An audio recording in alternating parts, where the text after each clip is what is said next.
Special guest joining in studio, Travis, from KMOV. It's Brooke Grimsley. Hello, Brooke. How are you? Hi. How are you guys? Good. Thanks for coming on. Absolutely. Yeah. Chris Davis was not available, so we got Brooke in. She honestly, stopped by. Yeah, you would want him to come on anyways. We were just talking about you guys went to the same college, and then you come to a crazy, wild city like St. Louis, go to different stations, and you'll be enemies forever, right? Yes, forever and ever. Yeah, it was just so crazy because, I mean, Chris and I have known each other for so long. We went to the old Middle Tennessee State University together, home of the Blue Raiders. Yeah, Mizzou's very familiar with Middle Tennessee. Yes. And so him and I took classes together, and I mean, as you guys know, he's a fantastic journalist, and so it was always intimidating going against him on assignments because he was just always, I mean, from early on, he was able to tell a story so well. Yeah. And I was so green and new into it, and I was just like, oh my gosh. I'm like, how did you do that? But I mean, he's fantastic, and now he's moving on. He's going back home to the gold Nashville. Is that you see it in St. Louis, you see it in other markets and everything, and it's just human nature because you have a cool job that you get to go potentially, if you're from a large metro, you get to go home to the news. Is that the goal for most people in your position? I think it changes throughout your lifetime. Yeah. You know, because of course when you're younger and you aren't in a relationship or anything like that yet, you're like thinking, oh, I'm just gonna ride this thing out. Right. You know, we're gonna take it to the top, baby. Yeah. You know, like, LA, here we come. Yeah, LA. I'm gonna have my own show. I'm gonna be the next Oprah. You know, whatever like that. But you know, once you get older, and I've noticed it with myself as well, you start kind of have a little bit more realistic goals, and you know, you want to get back closer to your family. And I think that's what was big for him. And you know, I'll see how I feel eventually, but I like moving around, honestly, you know, because it's just, you have to throw yourself into different situations and, you know, be uncomfortable and, you know, force yourself to get to know people. And I think that's really good to grow. It is, and it's important too, especially you cover sports, right? And those jobs are few and far between. So the ability to be able to be flexible or to have knowledge in many different areas, that's huge, right? I mean, you can't just be like, I only cover baseball in the southeastern United States, and that's it. You have to be able to cover it all. Yeah, you do. I mean, you know, the thing is that especially I tell a lot of people nowadays, you know, college students who want to be sports broadcasters, is you need to be as well versed as possible. Right. I mean, of course, you're going to have your thing that you love the most. You know, actually, I love covering NFL. But I knew I wasn't going to be able to do that coming here. I know that's a sore subject around here in St. Louis. Say it like that, dang. I know it's a sore subject. You're probably too young, but I guess we can just sit here and talk about that glorious Titans-Rams Super Bowl that we got to No, I remember it very well because I'm a Titans fan. I know. So I feel a little better about it. Yeah. You know, it's the greatest show on turf here, and, you know, it's a little harder of a subject. It's the 3 yards short in Tennessee. And I got to meet Mike Jones, actually. Oh. So, you know, Mike Jones. Who? Oh, God. Okay. Sorry. All right, I'll give you that one. It was, come on. I need a little more coffee. I would have caught that right off the bat. And I hate it happened for you. I'm so sorry that he did it. I don't. Sorry, I'm a huge hip-hop fan. You know, that was a throwback. That was yes, it was. That was a big throwback. But, yeah, when I got to meet Mike Jones, you know, he's a head football coach over at SLU High, and I was talking to him, and at first it didn't register in my head who he was, and then we were talking, and I was like, oh, no. I was like, wait a minute. Oh, no. I was like, you're that Mike Jones. Yeah. You're the one that just, like, crushed my Titans' little dreams when I was a little girl. And I called my dad immediately, and I was like, you'll never believe what I I'm following him now, Dad. That's but awesome. that was like a fun little full circle moment. Absolutely, of all markets to come to, and then of course, like you're doing sports here, so you run it. That's a very crazy. I want to know if moment in time for you. If the interview tone changed in the middle of it. Then is your team any good? I you know, honestly, I was more just kind of starstruck than anything because that was just one of my first memories as like a little girl, because my dad and I mean, we went to Titans games. Did you really? All the time. My dad would paint his face. You know, he would wear the flame head. I don't know if you guys have seen the Titans fans wear that. I don't think they do that as much anymore. But I mean, we would go full into it, and I just remember that so vividly when it happened. And it was just, I mean, of course, we talked about it forever in Nashville. She talks about Titans game or that Titans Super Bowl like most people talk about losing their first pet.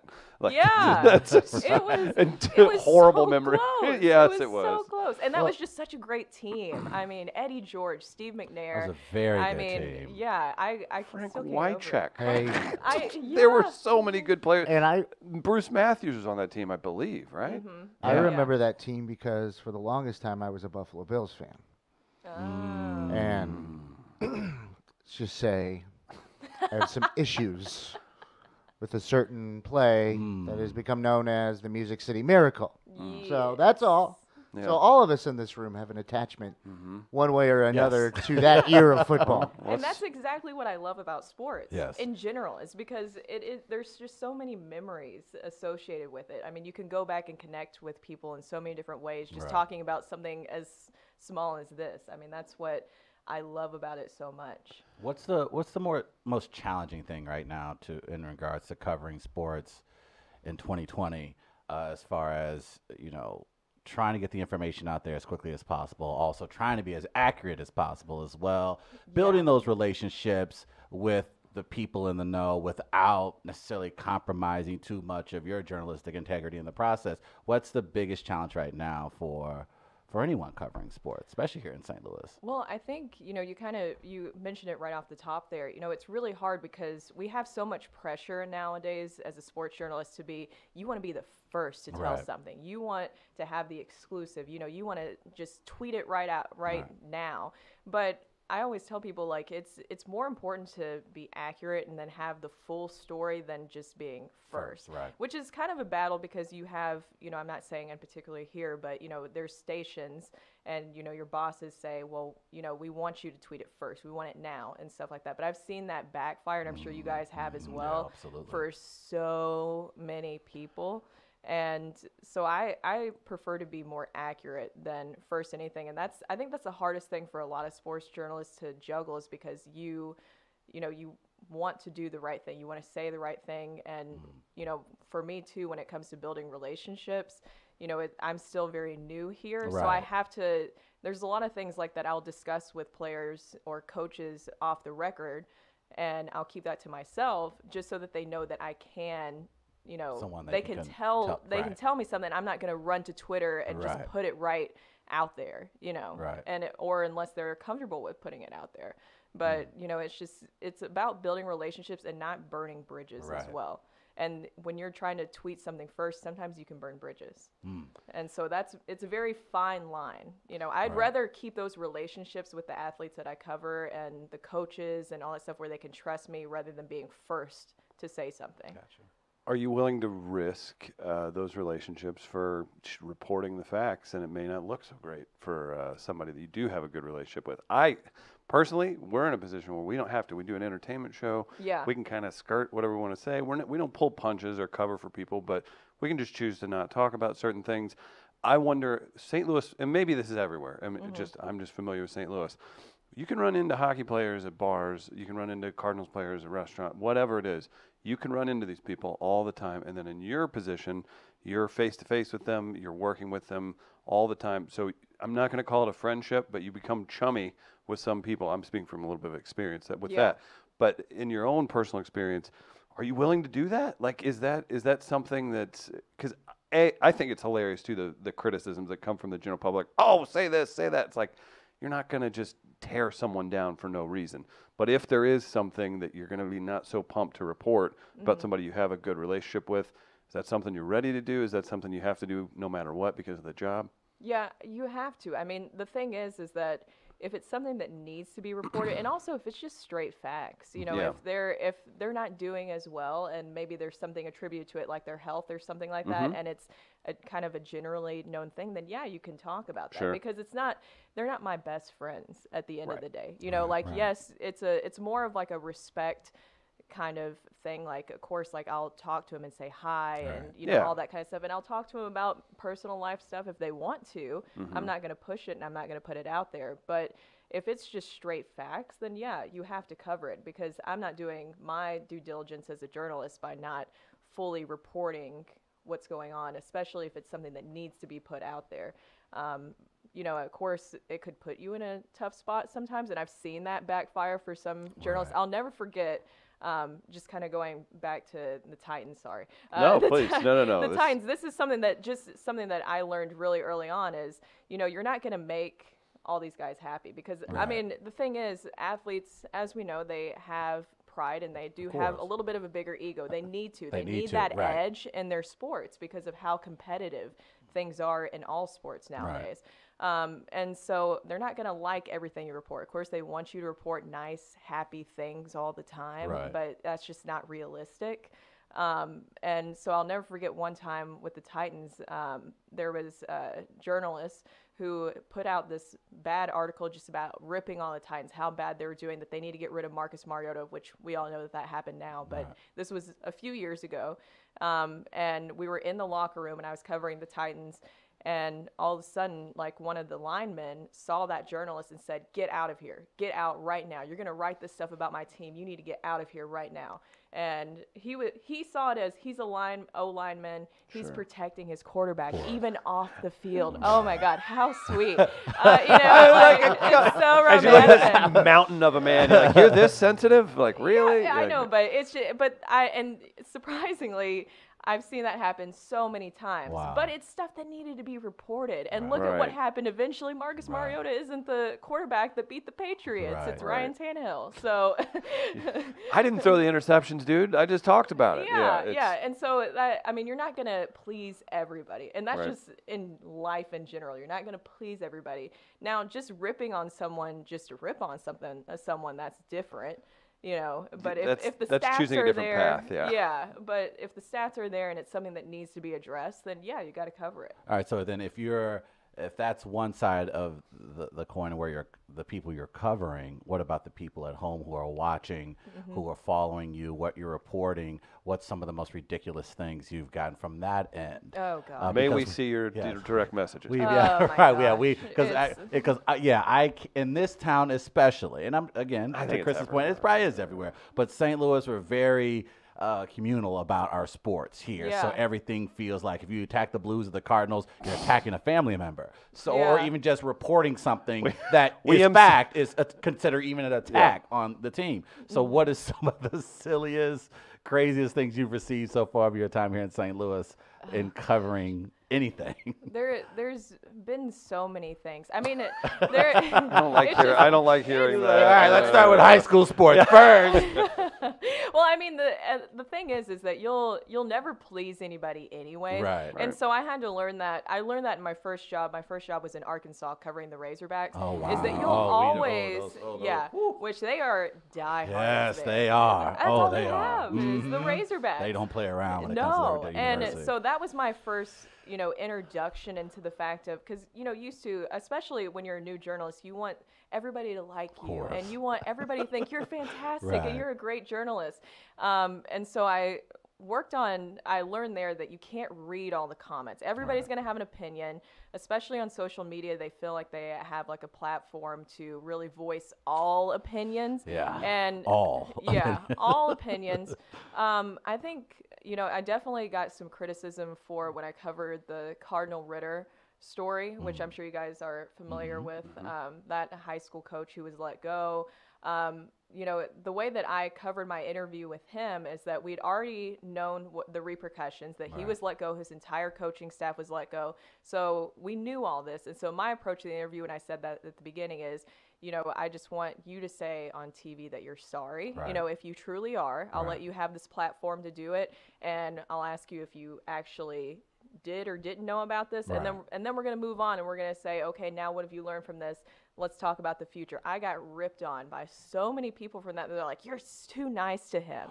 Like, you were too nice to him about it and stuff. This is the stuff I'm talking about. What do you want? Like, what do you want? What do these people want you to do? Yeah, they were wanting me to like rip into. This like, isn't hard copy. And I literally said to somebody, which I shouldn't have, and I regretted it because going back is you're not going to please everybody. They kind of want you to argue with them.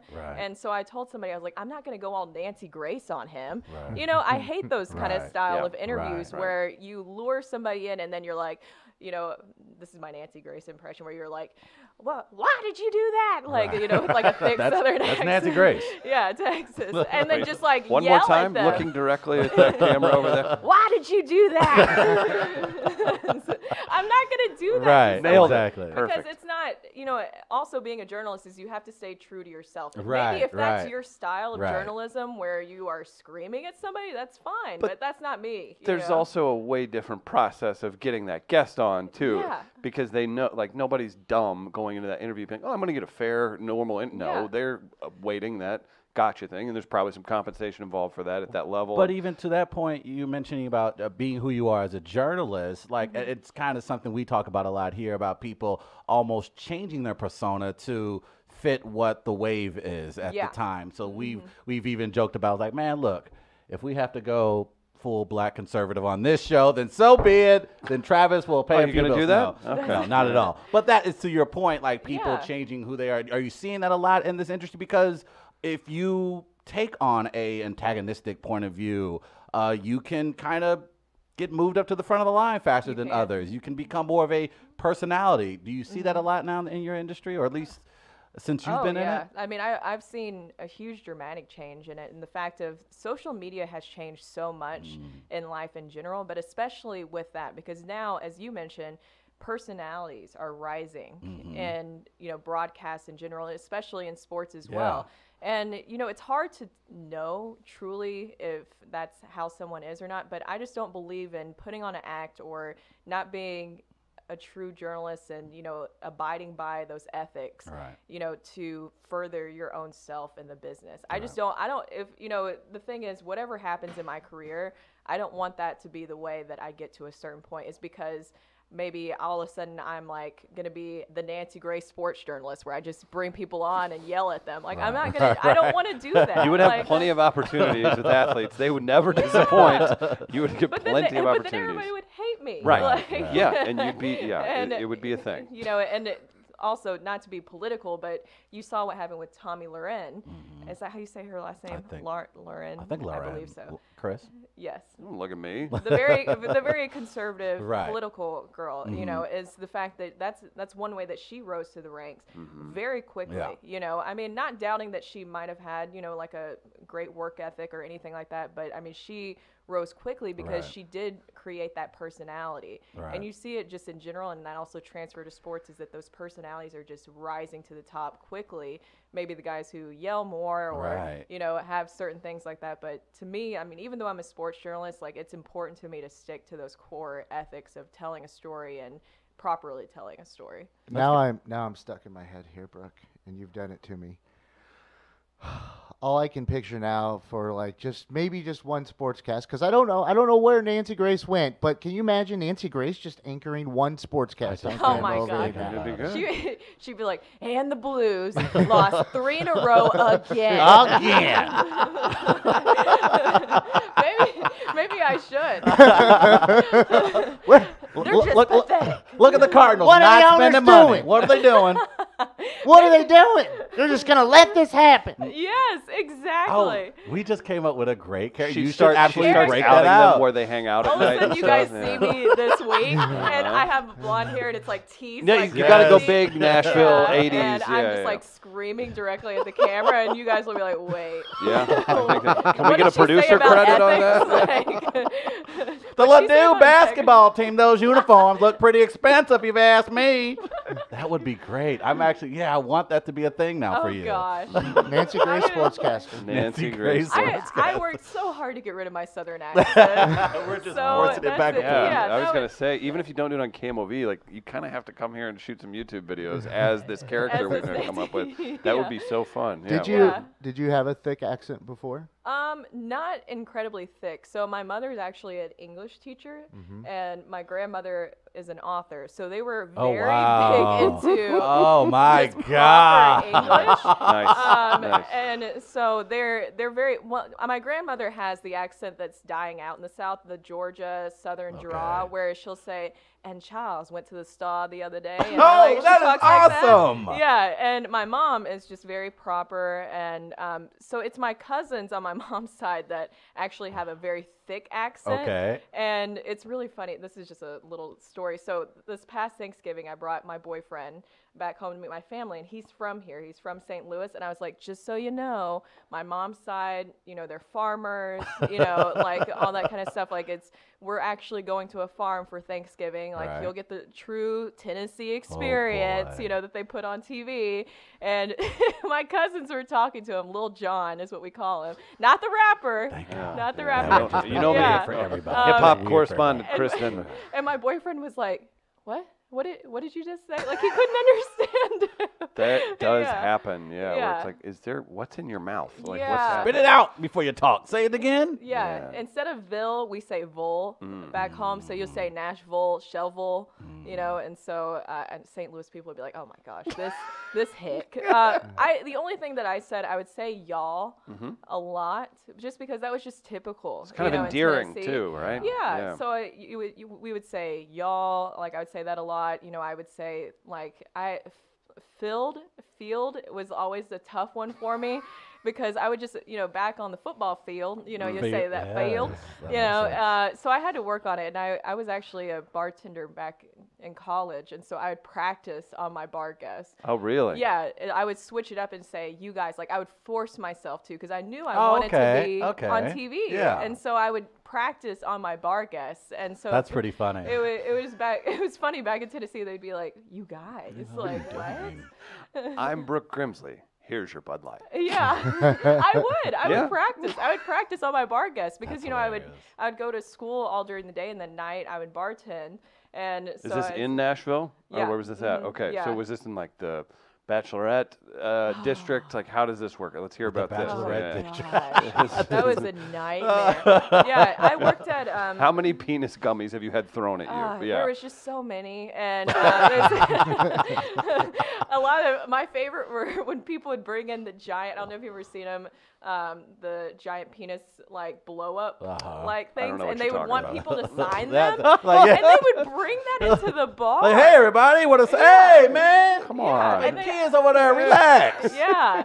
No, so I worked at a bar in downtown Nashville and in Murfreesboro, where I went to college, and I switched back and forth between the two. Right. And the one in Nashville was in the hub of everything. Like it was right off of Broadway.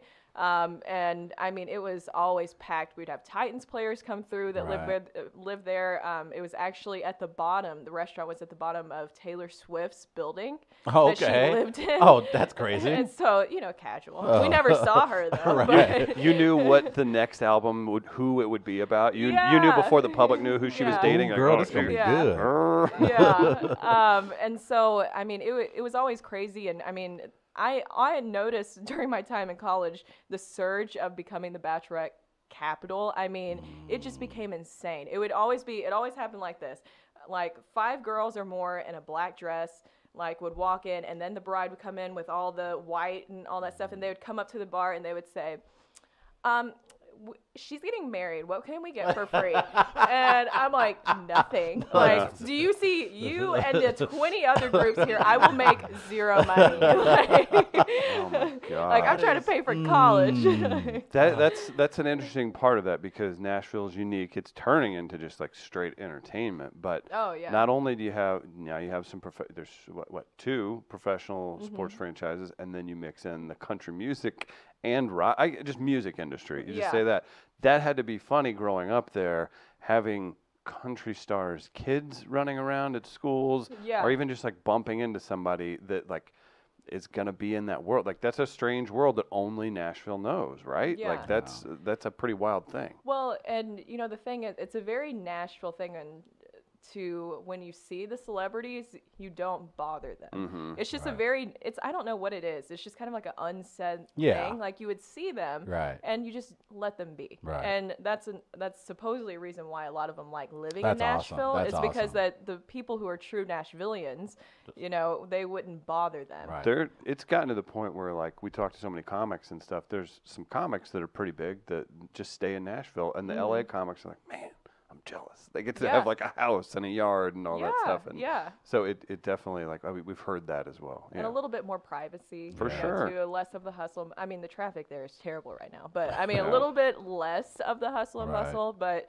yeah, it was always interesting growing up because, I mean, even, you know, my high school, we would play some of, the celebrity kids team, and then you'd want to beat them even more, because you'd be like, well, I mean, Tim McGraw has daughters, but his daughters went to Innsworth, and they were cheerleaders around the time that I was in high school, and so everybody'd be like, we're playing Tim McGraw's daughter's team, like the girls were playing in the game or something. Like, if you're running the PA, you have to troll them with their parents' music, right? Yeah.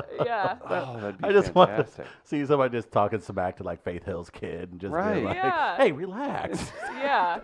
No, I mean, it was definitely interesting, and you grew up around a lot of great singers, obviously, and it made me really jealous because I am terrible. And I thought that was normal growing up. You hit a karaoke bar in Nashville, you're like, what is happening here? Yeah, I just thought, I just grew up thinking that being surrounded by great live music was just a normal thing. And then I moved to Arkansas. And the karaoke bars and, the honky tonks there, I was like, woo, you guys wouldn't even get like a day shift back in Nashville. The Tuesday morning spot, not even. Yeah, like man. you wouldn't even get that. Are you enjoying? You talked about St. Louis, but big small city, and it really is. Are you enjoying being the celebrity? Because we love our broadcasters here in St. Louis. They are the cream of the crop here. Yeah, no kidding. That media personalities that are on traditional media are second to athletes in St. Louis but I feel in like recognition. It has to be like a huge drop. I wasn't gonna rub that in your face, but it's a huge don't think drop you and off. Colton Wong are getting the same treatment if you go into a restaurant. I'll say that now, but. Somebody's at the grocery store, they're asking for that selfie sometimes. Oh, yeah. No, I've gotten it more when I'm at games, because then obviously people associate me more. Yeah. And so I've gotten that a lot more. I will say it's mostly older males who notice that, but then because it's sports, I get it. And so why did you just smell me, sir? And I don't mind. I love talking. You're my daughter's age. To people. Yeah. I love talking to people and meeting people and stuff like that. And so it doesn't bother me whatsoever. I've noticed a lot more recognition probably in this last year after covering the Stanley Cup. And then people started to notice who I was. I did get an email the other day, though. It made me so sad inside. It hurt my pride. Oh, no. So I had just gotten done with a sports cast because I was filling in like during the week. And this person emailed me and said, hey, new face. So nice to see you covering sports here in St. Louis. Like, hope you stay here for a while. And I was just like, I've been here for almost 2 years. Hope you stay here for a while. Okay, I was so nervous where that email was going to go, but that's good. I like I've got others. New face. New face. Hey, that's new how face. he started it. That sounds like kind of old-timey. Hey, new face. Hey, new face. Hey, new face. Talking sports, huh? Yeah. A little round ball. Yeah. Yeah. So wait. Hey, new face. That's perfect. Now, I'm not going to let this go. You said, no, there's others when we're talking about the emails. Do we need to get one of your horrible emails that we'll read them for you on air and call people out? Like, we could be your voice. I wish I would have brought my work phone in here. No, I've gotten some interesting ones. I mean, most of them are very appropriate, but there will be some that are just a little interesting. Mostly on social media is when I'll get like the weird people think comments. that they're like texting you whenever they talk. Like, they'll post things on social media, like especially like under some of my photos on Facebook or something like that. So that's a little interesting, and it doesn't bother me as long because I won't interact with them as long as they don't take it to like a very creepy stalker. Totally level. Unrelated. If you could unblock Travis on Instagram, we would so appreciate that. He didn't mean those comments. He was drunk. It was weird. This is actually an intervention. We're gonna live on YouTube. Whenever Gardner said that, Travis was like, Brooke Grimsley. We're actually KMOV. Live on YouTube. I'm all about content. This was gonna get clicks. We didn't tell you. Yeah, that's perfect. Dealing with St. Louis sports, we got some Battlehawk talk. Does this interest you? Yeah, what's going on the NFL? Yeah, we got the XFL. That's right. What's going on over at the station as far as you guys prepping for the XFL action? And you work directly with Doug Vaughn, who I feel like probably has a very, very clear line to the heart of the Battlehawk Nation right here in St. Louis. So what has Doug brought to the table as far as XFL knowledge, and are you excited for them to kick things off? With Doug, I think he is excited. He has said that he's a little, he's like a lot of fans here in St. Louis where they're a little scorned by, what happened with the Rams. Of course. We should have like a little button by how many times I've brought that up on here. Like, you guys know you watch that football team again. When we go through, you can just edit it, and you can make a star every time my eye twitch. Every time my eye twitches too. Yeah. If you just keep bringing that up, like I was 8 years old. We loved going to games. It was really fun. So I think that's how Doug feels a little bit about it. Is how a lot of people that I've talked to, how they feel about a professional football team coming back. Right. Is just that little bit of skepticism, which I get that with the XFL, because we of course know that it didn't last the first time around, and we saw with what happened with the Alliance a few short months before. Didn't even get a chance to finish its season. Yeah, and I felt so bad for those players because a lot of the Alliance football players came and tried out for the XFL. So when I went to that XFL tryout, some of the guys I talked to said they still hadn't got their checks from the horrible. Alliance. That's horrible. Yeah, so they moved their lives, they moved, elsewhere, and they still haven't gotten paid. That's tough. Yeah. So I think a lot of people are a little weary, and I think that's fair, but it's interesting. Do you all see it as to me, it's not the same meal as the NFL. It's an entertainment thing. Yeah. It's still football, but I wouldn't dare have the expectations of it being like this high level I think of it as could be an interesting / fun social outing for people in St. Louis. I think it's a unique opportunity for St. Louis in general. I think the other XFL teams all have NFL teams. Like St. Louis is the only city without an NFL team. So I think that's an opportunity for the city to essentially just, again, make it a communal thing. We look how we treat St. Patrick's Day and Mardi Gras around here. So I think if we turn that into one of those kind of things. I honestly run with it. This caw stuff, it's so silly and it's so fun. There's this little uprising of people. Half the people doing that have probably never been to a professional football game ever or not into it, but they think it's funny. So run with it. Make it a party. Make it silly. Get really interactive on social media. Whatever. Have some fun with it, right? That's how I kind of feel about it. The thing is that I feel like it's less risk than an NFL team because, obviously, it's – you get to be a part of something new and exciting. You're one of 8 cities that has it. So why not just embrace it? Like you said, have fun with it. And also you don't have to worry about a Stan Kroenke ownership group coming in here and then leaving. You're not going to you're not going to take it so serious. And I don't mean that to disparage it, but you're not going to treat it like winning the Super Bowl is to sometimes that's people's lifelong dream for their NFL team. Just as a fan to watch them win that. This is, first of all, there's a high upside entertainment value because of Vince McMahon owning the thing and what he's done in the past. He maybe missed with the XFL the first time, but let's not throw away his 30, 40 years of just dominance and entertainment. So I think the upside part of that is exciting, but if you're looking for the same love you feel for an NFL team, you're probably looking in the wrong place. And I've talked to a lot of different people about this because to me, I've just always wanted, what baseball has, almost a minor league system. So if the NFL, which I know they don't want to, but if this could essentially, I'm just looking on the upside of things, this could almost turn into a minor league system for the NFL. You get your stats up, it's good enough to get you onto an NFL team. Some of the guys that I've talked to on the current XFL team, they're approaching it in that way as to their ultimate goal is to get to the NFL. They're going to use this time to, pad their stats, show this is me going against top level guys and, getting back into the NFL. As they should, and that thought process is not crazy whatsoever. Nobody in the room probably knows much about this, but boxing's done it for years. MMA does it right now. The UFC, if you get cut, or Bellator, any of these big names, if you go pick up 3 or 4 wins on a regional circuit against guys who sometimes not even that great, they're going to need you because people get hurt, all this stuff. You can pad those stats or make yourself or kind of earn your way back. Like Conor McGregor's currently doing. He's coming back to fight in the UFC so he can get ready for the WWE. So I mean, so I like how he's using the UFC as an opportunity to talking about at all. But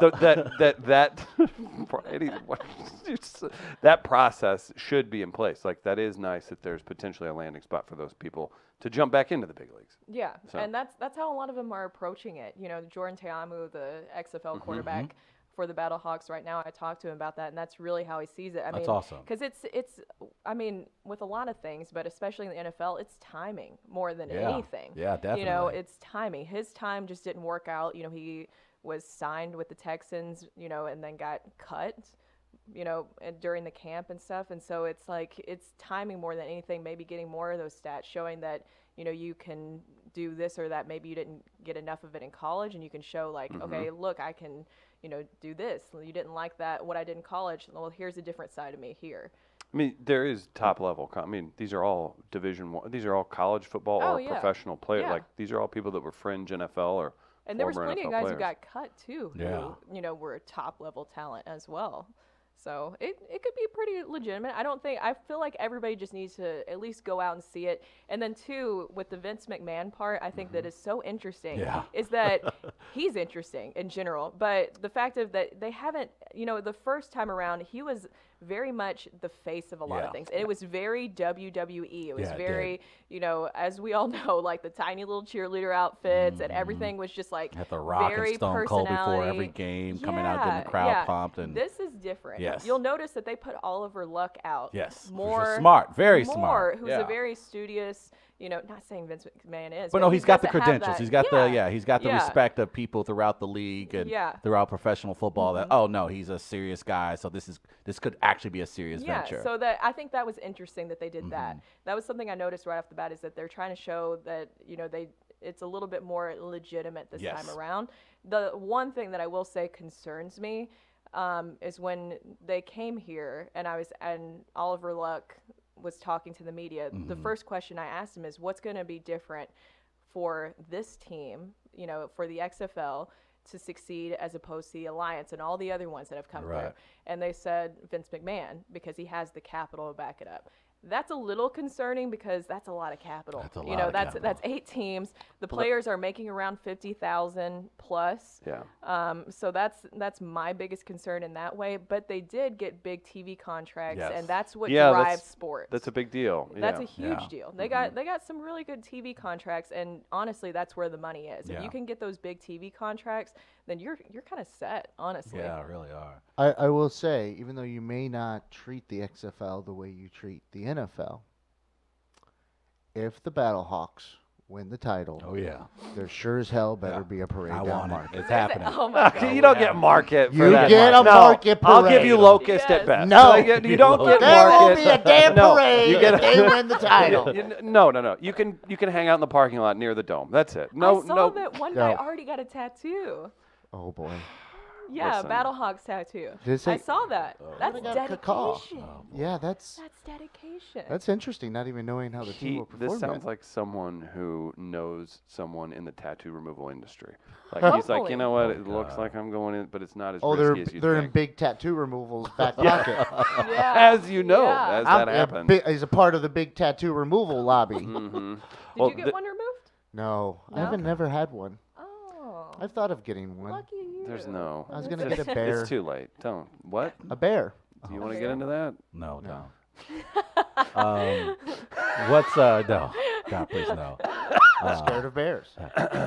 There's what do you think in 2020 will be the bigger sports story locally, nationally? What are you looking forward to as far as either covering or something that you think is going to be on everybody's radar in 2020? You want to make any bold predictions here right now? Oh gosh, Tarasenko, will he be a blue by the trade deadline? We were with Bernie Federico last night at this thing. Oh, I saw that. Yeah, and the amount of people that like all you have to do is yell, "We won the cup!"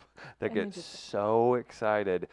If the Blues make another Stanley Cup run, like this place, like people might tear the arch down and carry it through the city. Like honestly, I don't know if it's just because of the time or whatever. We've been here for 2 Cardinals World Series, or been around, I should say, for Cardinals World Series. This Blues thing right now it's another level of fandom. Like that would be like if the Blues do go on some kind of run, like you could see some serious craziness. We win Blues! Oh my Shout out God. to Tony Patrico playing the DMX in the background. Oh if you listen my real close on that. That was just an incredible moment. In general, were I in the middle of was there. I was there. I didn't feel Insane. worthy, and I had to kind of get over that for a second. Yeah. Because as you guys know, I haven't been here long. Right.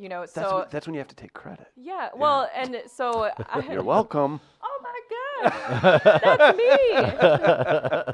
That's me. I got so many people who messaged me about that too. Like people I went to high school with, ex-boyfriends. Are you serious? Like, you know, like the old high school boyfriend where Yeah. he's like, "Hey, see, it looks like you're doing well." What? You got the looks like you're doing well message? That's hilarious. Yes, I loved it. You know, That's the thing. That's the thing. That You know, I always men are thought- so predictable I and know. so basic. It was so funny. It takes you being in a photo behind the Stanley Cup. You Walking probably around. knew this was your dream, Yeah. and you've reached your dream. Look like you're doing real, baby girl. How everything doing?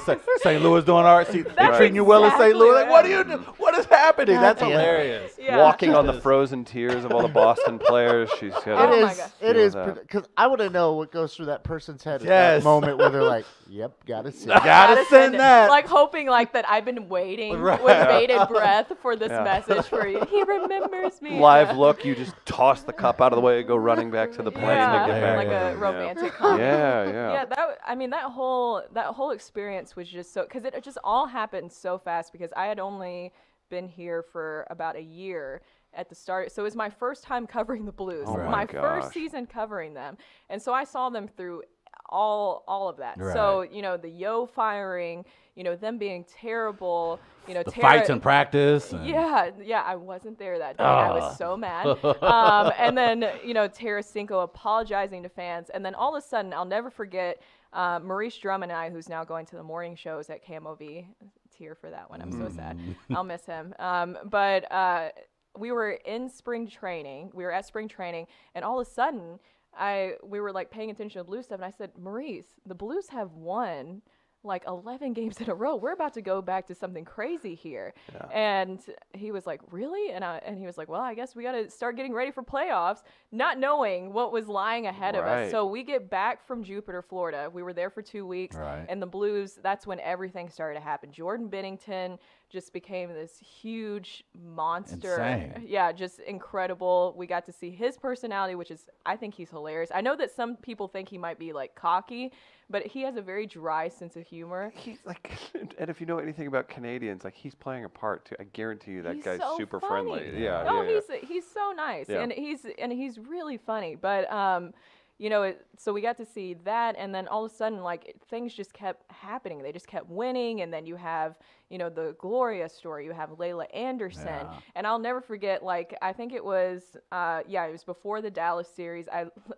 Maurice and I were just talking, and I was like, I feel like they're about to win this cup. I was like, it's too many things Yeah. happening that are like a storybook for this Right. not to work out Yeah. for him. And then Maurice and I ended up going to Boston, long days, and just covering that. And it was insane. They hold us, like before that picture happened that you guys showed, they held us in like this, like we felt like cattle. I was because, saying like a pen. so we didn't get to watch the game from up top because we had to get in line in order to get on the ice. okay. So it was just the funniest thing. We had to get in line, and we can only hear what's going on because they didn't have a TV down there. Oh, wow. And so then all of a sudden you would hear cheers, and then the St. Louis media people would kind of get in the back of the line. And then all of a sudden you would hear nothing, but you'd hear like a horn for a goal, and then the St. Louis people would go to the front, and then they carted out a little TV, and I even have a video of it on my Twitter. Like they carted out a little TV, and then we saw the final moments where they won, and it was just silence, like just silence. Shut up. Silence. And then yeah. all of a sudden, I looked over at Maurice and I was like, I don't know if I can do this. Like, I was like, I'm so nervous right now. I'm like, we're about to do live interviews. I was like, this city's going nuts. Like, I've never covered anything of this level Right. before. And he was like, Brooke, you've been covering this team since they were terrible. Like, you Right. know these guys. Right. Just Right. go out there and do it. And so then they open like the doors to the ice, and we just all scoot out there, and I have a producer in my ears who's like, grab an interview. And so you have so many thoughts going through your head and everything. And then I just see Sanford standing there, and he had, one of the goals in the game. And I was like, please talk to me. I'm like, I need an interview right now. And he was like, okay, yeah, sure. And so then after that, I was fine after I got that first Sanford interview. And then I just kept grabbing as many guys as I could, grabbed Tarasenko, grabbed Joel Edmondson with his parents. And it was insane. I mean, and we stayed up until into the wee hours of the morning, because then we had a flight the next day. Right. Oh my gosh. And then we knew we were coming back into just pure insanity. So just to see that was incredible. Well, it's a once in a lifetime experience. Did you ever imagine that you would be able to cover something like that? No. I would imagine it's always been just a dream of covering an opportunity like that. I can't, and maybe you're a hockey expert. I don't know, but I'm guessing you that would probably be the least of the sports you knew about coming to St. Louis. You hadn't covered it, but personally, I would have, of all the sports you would go, I would be the weakest at hockey. And then to see that and to grasp on everything, that's a baptism. Well, and this is gonna maybe hurt some people, but I covered the Predators for a while back in Tennessee. Okay. So I know there's a big hatred between the Blues and Predators. I saw that for a long time. I'm a huge Pekka Rinne fan. I know that he's coming towards the end of his career. So I was very familiar with hockey, just not at that level. Sure. And, and I actually, most of my family members play hockey in Tennessee. See? So it's there growing. You go. Yeah. But I think, it was very intimidating. I had to get over that thought of, because you have those thoughts that come to your head of I'm not worthy of covering this. You know, you think of there's people who've been literally waiting their entire life for this moment, and some people will never be able to cover this. I'm not worthy of some this. lifer in Winnipeg who's been doing the local news for 30 plus years should be there, not you. Yeah, and I had to get over that thought process before, like I told you guys, before getting on the ice, because you have those doubts that come to your head, and you're just like, there's no way I should be doing this. And I even had somebody tweet me saying that I shouldn't be out there. No. And so right before I went on the ice, and I was like, and instead I turned that, because I played competitive tennis for a long time, so I turned that nervous, scared energy into, okay, I'll prove you otherwise. Right. And so I just took that as that challenge going on there. Is you know what? I do know these guys. I've been covering them through all of this. Maybe I wasn't here, the entire time when they were, years ago or anything like that. But I was here for this season, and this season is what matters at this moment. Right. And so I just approached it in that way, and it was insane. And looking back at all the pictures and all that kind of stuff, it just didn't even seem real whatsoever. Yeah, and I don't know if you can recreate that, honestly. First time ever in a franchise's history, and it is a base that has supported them still. I mean, there's been, you had the Cubs win the World Series, and there's been other similar examples, but just very unique. I think you knew that one, what the party was going to be like when they got back here. Oh, yeah. And we're at O.B. Clark's that first time. And I missed it.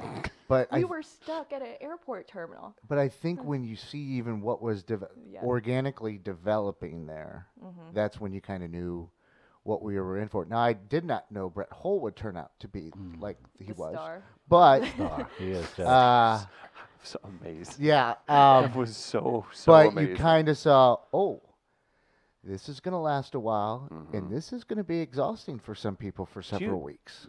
Listen, be happy you had to work. At least you had to at least avoid some of the alcohol, I'm sure. The 3 to 5 drinks during playoff runs per night that people have to consume, people are dragging.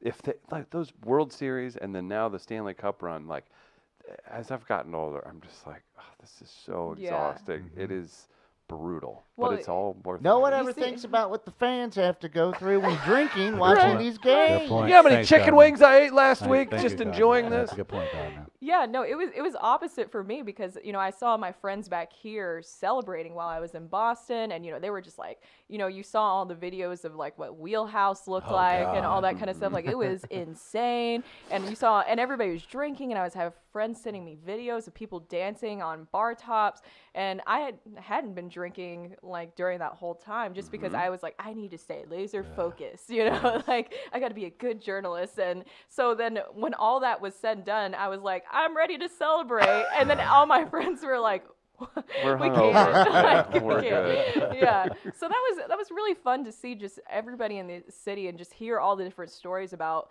why it meant so much to them. Because that's in general why I got into sports journalism, is because I just love hearing people's stories and telling people's stories and why it matters to them. And sports is something, well, it can divide people in the way of, you know, this is my team and that's your team, but it also brings people together in so many ways. Absolutely. Because then you find that common ground, and it's just something that a lot of people can wrap their heads around and enjoy. Right. Did you recently get a taste of what maybe some of the weather folks at your station would go through when, for them, it's, hey, severe weather's coming, we got to interrupt this programming? Maybe a little different for you, though, but was it one of the NFL broadcasts was having some issue? Oh my and so who did they go to fix the issue? Yeah, so it was literally this past Sunday. It was the Titans, or Saturday, sorry, Titans and Patriots game.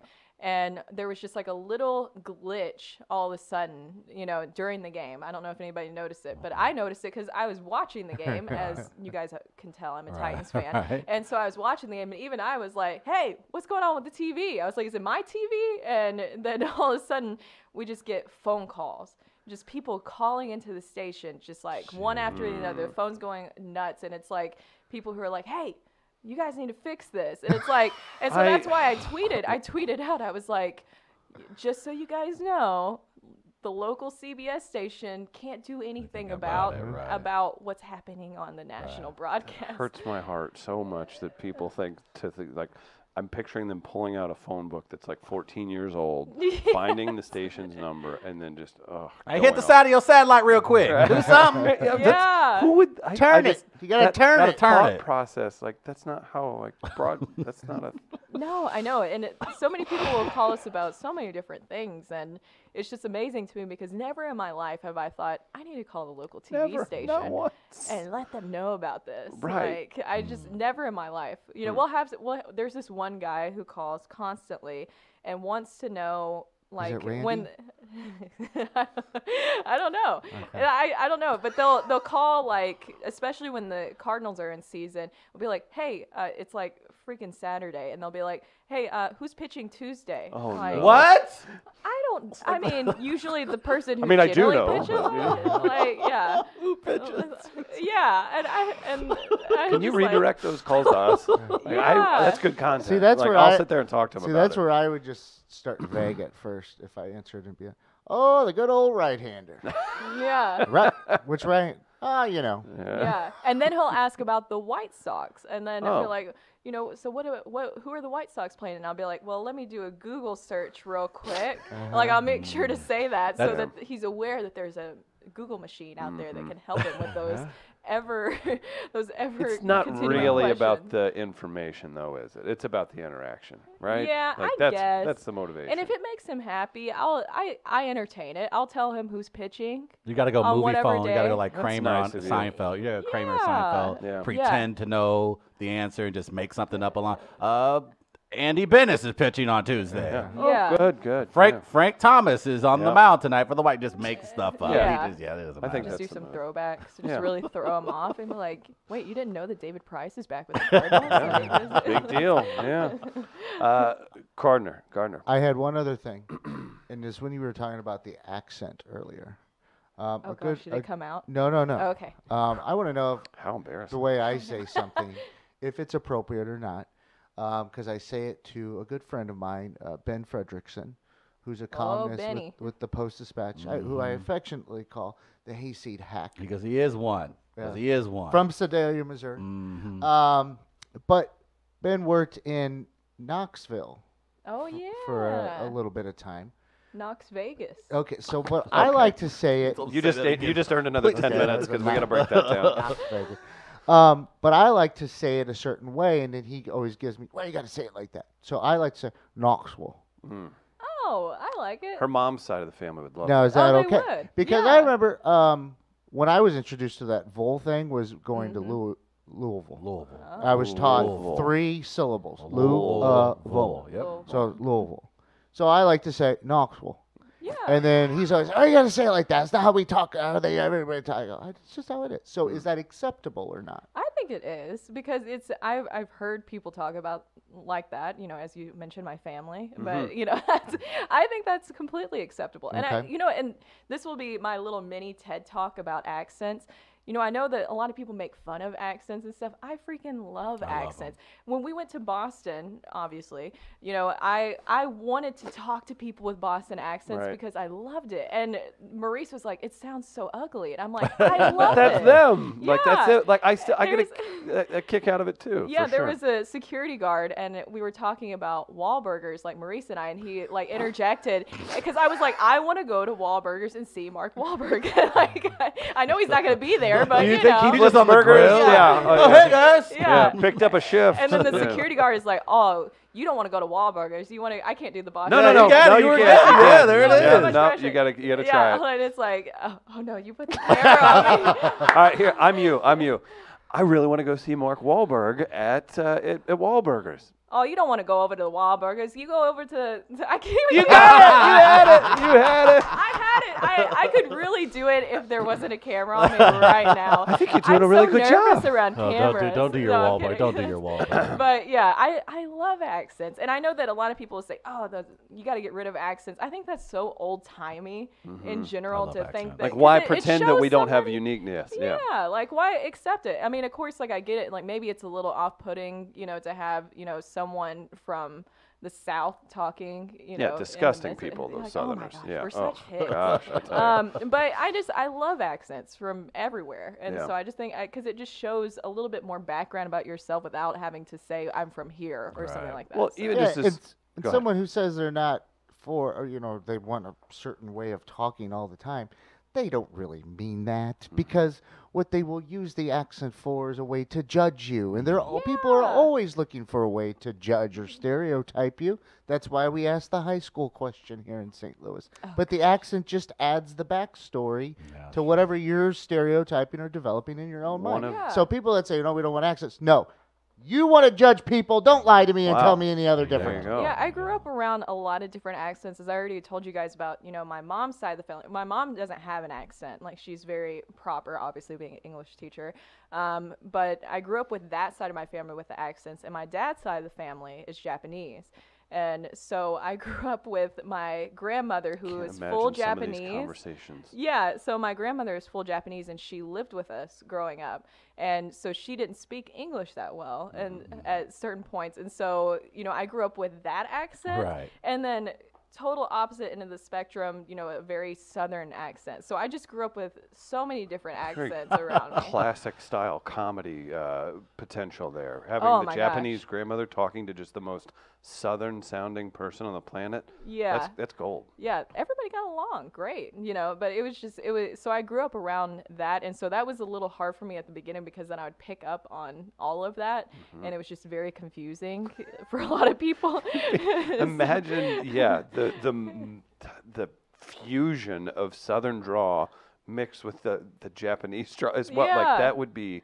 I need to see some of that in action. We'll have to make that happen. Yeah, and my grandmother was the sweetest little thing. She was like 4'11", and I called her. And how I distinguished between the two was I called her Japanese grandmother, and then my grandmother.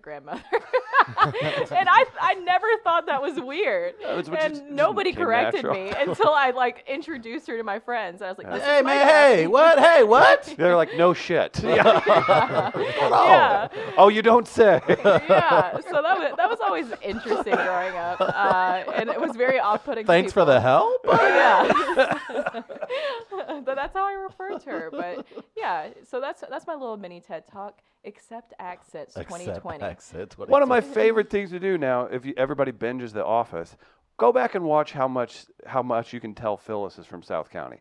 She's far, all that stuff. Whenever you watch The Office, you can 1,000,000% tell Phyllis is dropping a little St. Louis draw in there on all the stuff she says, and that's fun. So that backs up your statement. There we go. You Travis? want to make any bold predictions for 2020? Oh, yeah. Do you, you asked that like about 20 minutes ago, and then like somehow. And now we're talking about Japanese grandmothers. Yeah. As Welcome to tends We Are to happen Live. on this show. Yeah. Bold predictions for 2020. I don't know if this is one that a lot of people will like, but and I'm not trying to. Don't qualify. Just say it. Okay. Petrangelo going to the Leafs. I see that as a possibility. In a trade? Yeah, I see Oh, that maybe wow. as a possibility. Maybe it's a possibility, but the only thing that's holding it back is just the Leafs cap space. I don't think they maybe have fully the money for it or all the money for it, but I think that could be something that could happen in the Interesting. I mean, the writing would be on the wall with their other moves that they've made that he would be made to be. Gosh, that wow. would. Oh, But that would. here's Oh the- man, that but I'm would. gonna go here's drop the this in a thing. blues I was chat like, this will room. break Oh, my God. heart. I Brooke love. Well, I love a lot of Petrangelo. people have been talking about it, but here's the thing. So, he obviously going back to Toronto would be home for him. If the Right. money's there, I don't see why not, because Right. I truly believe in players getting paid for what they deserve. So if the money's there, then yeah. But if he stays in St. Louis, he could eventually get a statue in front of Enterprise. Definitely, absolutely. So I think that's one thing that would be an incentive for him staying here is that you stay here, you're going to get a statue on the front of Enterprise. Yeah, there's no doubt about You that. see it with the Blues alumni and how strong they are here. With these guys, they love staying they here. all stay, And yeah. now that's just that was for a team that had never even won a cup. Now amplify how you're going to get treated as being part of that Stanley Cup run. Yeah, That they is could bold. really I do like well the here. boldness on Yeah. that one. That is very And bold. then just for the Cardinals, in general, I mean, I don't think this is like a bold prediction because we saw what he was able to do last year. But Jack Flaherty, I just think is only just continue to go up from here. He's on another level. He puts it on his shirts. He puts locked in. And I don't know, it's just so fun to watch him pitch. Yeah. Because he truly is just locked in and he changes into another person. Yes. And it's so fun to watch. And I really do believe that we're watching someone at the beginning stages of becoming just a legend in baseball. Oh man, I would hope so. That'd be You nice. still feuding with him over I his am not LeBron over his feuding with LeBron him. comments? No, Jack, he's a Kobe guy. I'm a Kobe he's a guy, very fine, but I'm much a in- Lakers fan. Yeah. I like LeBron. He's very like he's not Kobe. I'm just like Jack, relax.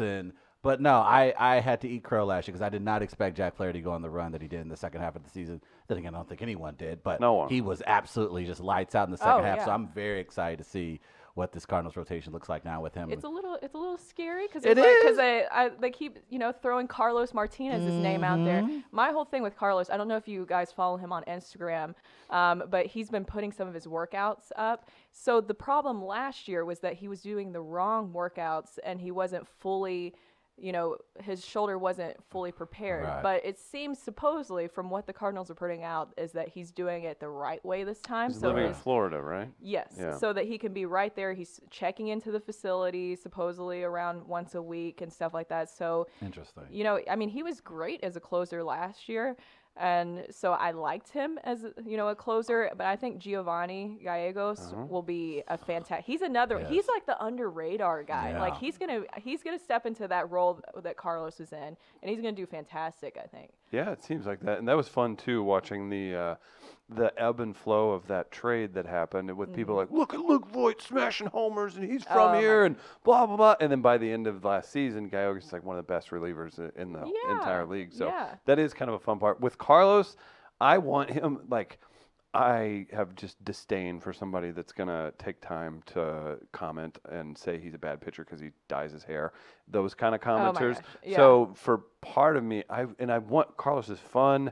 He's been very good. He's got more potential than anybody on the planet. Mm-hmm. It's tough though because you just you're always like, what's going on here? Like there's always there feels like there's something, but I want him to do so well because he could be their ace, and it always feels like there's a little something that's just not quite putting him into that mindset and our talent level, and I don't know what it is. Well, I think, with athletes in general is that all athletes are talented, obviously getting into that professional level, but some of them, to get to that elite status, to get to that super elite status, they have to not just rely on their talents anymore. They have to put in that extra work and that extra mentality. And I hate saying that, but I think that that has to be it, right? Yeah. I think that's all that's holding him back is just himself, really. I mean, because we all know that he's super talented. Absolutely. He's fantastic, on the mound, especially when he's locked in, doing what he needs to be doing, training like he should, taking care of his shoulder. Right. But it's like to get to that next level, that next step, it's going to be him working on becoming that elite status, that mentality,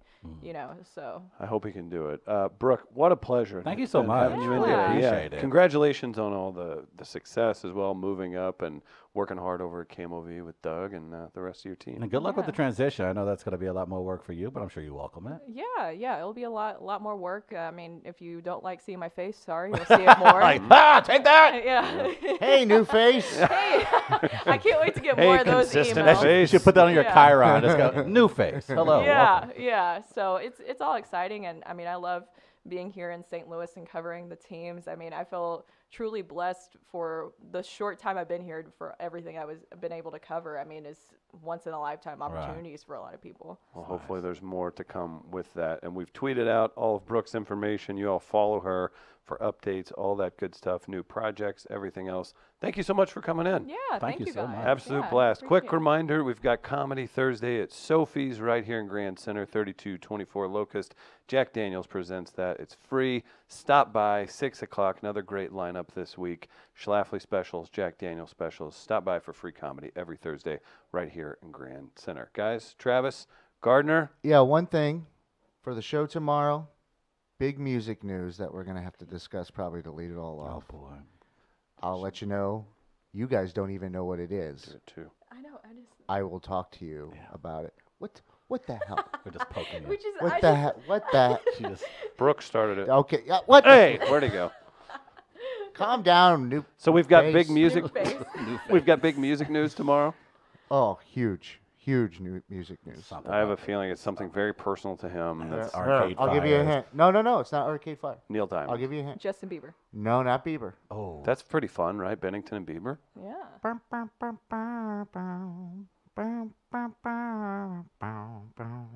Oh, Rascal Flatts is coming to St. Louis? I'm not. Oh, God. Oh. Ever since their restaurant didn't get opened, I didn't think they'd show their face I'm just going to read around you there the anymore. tweet. Just read us a tweet. 2 hours ago. Oh, no, they're not doing that at Busch Stadium. When Busch we Stadium started concert? out 20 years ago, God. we could not imagine all of the people, places, and gifts we would encounter as we head out on the Rascal Flatts farewell. Oh, wow. Life is a highway tour. There is no sadness, just new chapters, new journeys, and new beginnings.